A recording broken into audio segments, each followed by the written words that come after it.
ngayon ay tayo muna ang lahat para sa ating panalangin. Sino gustong mag-lead ng prayer? Kasi.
babaeng higante ay hindi na nakaahon. Anong nangyari sa tatlong higante? Oo, nalumos. O hindi na sila nakaahon dahil sa malaking alon sa dagat. Nang dumating ang higante, nagtaka siya kung bakit walang sumalubong sa kanya. Dati-dati ay nakasigaw sa tuwa ang tatlo niyang anak kung dumating siya. Wala ang tatlo sa prueba. Ni isa ay wala roon. Nandun ba sila Luz, Bisaya at Minda sa prueba? Wala. Saan kaya nagtungo ang tatlo kong anak?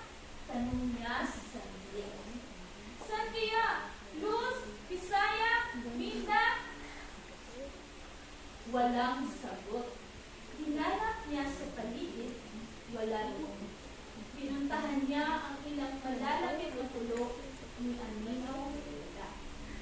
Papa, kaya may pupuntang ibang tao at hinala silang pilit, sabi ng higante sa sarili. Bigla umarang ulit ng malakas at dumagusdong. Napalingon ang ama.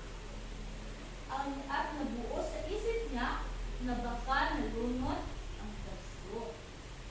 At hindi nagkamali ang ama. Nakita niya ang labi na ilang piraso ng damit na nakasabit sa isang bato. Ano ang nakita niya nakasabit sa isang bato? Tama. Ilang piraso ng damit. Para tuloy niyang nakita ang tatlong kamay na nakataas na humihingi ng sakulo. Naalala niyang bigla na hindi marunong lumangoy ang tatlo. Bigla, hindi sila natuto lumangoy. Tumalon sa dagat ang higante. Sa isip lamang pala niya ang larawan ng tatlong kamay na nakataas. Nawalan siya ng lakas. Nawala na ng ganang kumain, tumayo, umupo, tumingin sa malayo. Iisa-isang inagot na tingin ang bawat tubig bato at kahoy sa malayo.